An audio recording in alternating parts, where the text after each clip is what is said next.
continue to not be first. Do we do enough? Well, I never shut up about it. It must have been about 16, 17. We nicked their guilt rings. Right, the bouncer's guilt ring. This is no good for me. That's the reality. If you want the honest truth, and I see it every day.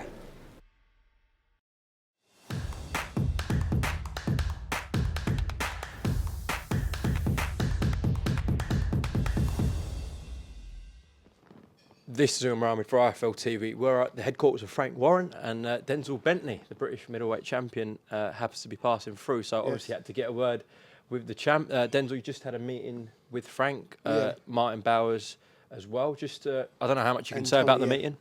Yeah, no, I mean, just had a meeting about my next fight. You know, when and where I'll be out should be, you know, November times. I don't think there's much I can say about it, but yeah, some news should be dropping soon, hopefully. Big news? Yeah, big enough. Okay.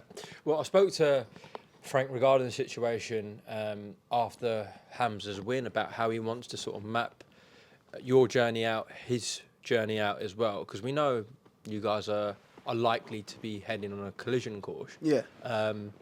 But really, he wants you to collide when one of you guys have a world title. Obviously, the main priority is for one of you to win a world title and then defend it in a big British dust-up. Yeah. So, I mean, could another world title shot be pending for yourself, Denzel? I hope so, but that's not what would be next if that's what you're hitting at. But I mean, yeah, I mean, it's nice that he's thinking that way and he wants us to both, or either one of us, to get a world title and then defend it against the other. But, you know, it's getting the world title that's going to be the challenge, you know what I'm saying, for both of us. I mean, it's definitely doable, but yeah, that's the challenge. You know, that's the aim, that's the goal anyway, to be a world champion. So everyone can stop asking me when and if I'd fight him, because I'm sure it's clear that we both fight each other. But if that's the aim, then that's the aim. You know, at least an eliminator at this point, the way things are going. I'm sure the plan and the conversation was to have you out, obviously, before the end of the year, because, yeah, April was your last fight, and obviously it didn't last long, to your credit. No. So, yeah, I'm sure you're itching to get back in the ring, yeah? Yeah, I've been itching, man. I got straight back in the gym after that. I was hoping to be out in the summer. I wanted to get back out straight away, but it didn't work out like that. So I've just been in the gym consistently since then. So I'm a guy that likes to be active. I think everyone knows that. So, you know, not having a date can be a bit frustrating, but, you know, we're there now. We got a date, so, yeah. We're looking like November, December? Time, yeah, November times, yeah, November. Okay, good. Right, what did you make of Hamzah's win in Poland? It was a good win. It was a good win. What did you make of the opponent? I didn't make much of the opponent, if I'm being honest, but I mean, a win's a win. I mean, it takes a lot to stop anyone, who, especially someone that's been on that pedigree that meant to be an Olympian. But, you know, it was a good win. Why are you laughing? No, it was a good win because there's a lot you could say about it, like good and bad. Do you know what I mean? But I mean, it's probably not necessary to say, you know, a lot of things. But it was a good win nonetheless. I mean, he'd been out for a while. He'd obviously trained hard. You saw his reaction after the fight that, you know, he felt like he was going to be in a tough fight with that guy because of his background and stuff. And obviously he went out there and beat him in good fashion. So well done to him. Okay. A week later, we saw another big fight in your division. Liam Smith was the big favourite going into that rematch, obviously, after what happened in the first fight. But Eubank dominated, outclassed Liam Smith really on the night. Your thoughts on Eubank's win? Eubank's win was a good win as well. It was a very good win. He boxed discipline, which we don't usually see him do. He boxed very disciplined. He stuck to whatever Bomac told him to do, and he got the win, man. I mean, he looked a different fighter. Smith obviously didn't look the best. Whatever was wrong with him, it had a bad effect on him. But you can't take away from Eubank because he had to prepare for that fight and perform the way he did. So credit to him for doing that. Straight away, there was talks about this fight with Conor Benn re-emerging. Thoughts on that? Because some people see it as obviously still a controversial move while Conor's going through his process. Yeah, I mean, his decision, or the decision that they made about him, has been appealed. So that's going to take a while to kind of clear. So he won't be able to fight in this country. So it will be abroad, which probably wouldn't sit well with a lot of fans, and wouldn't make the best of sense for that British rivalry to be overseas or abroad. Do you know what I mean? I think the first time round, it was so big because of what both of their dads had done.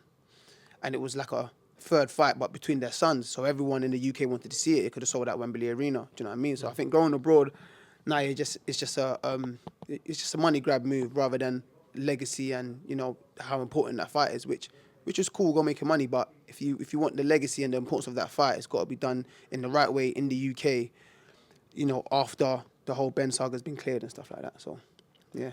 What would your case be as British champion to potentially ink in a fight with Chris Eubank Jr.? I mean, I'm the British champion, so that means I know I'm not undefeated and stuff, and I've lost to Felix Cash in that. But I'm the British champion, meaning I'm currently the best in Britain. So if I'm the best in Britain, it means he's not. So if he wants to be the best in Britain, go and come and see me. Go and come and see me. You know, Senior always talks about the warrior code, and let's be warriors, man. Let's get this fight on. Me and Chris Eubank Jr. I think that'll be a great fight. I think that'll be a massive fight. I mean, he's obviously looking for payday fights, but I think a fight between me and him will be very entertaining. I think it'd be one for the ages. You confident against Chris Eubank Jr.? Yeah, man. I mean, I don't see much threat in Eubank Jr. I think I'll be able to stop him, if I'm being honest. I know that's a big statement, but I think when I watch Eubank, I think he's open for so many, you know, so many shots, and he's just. I think I can take him out. Okay.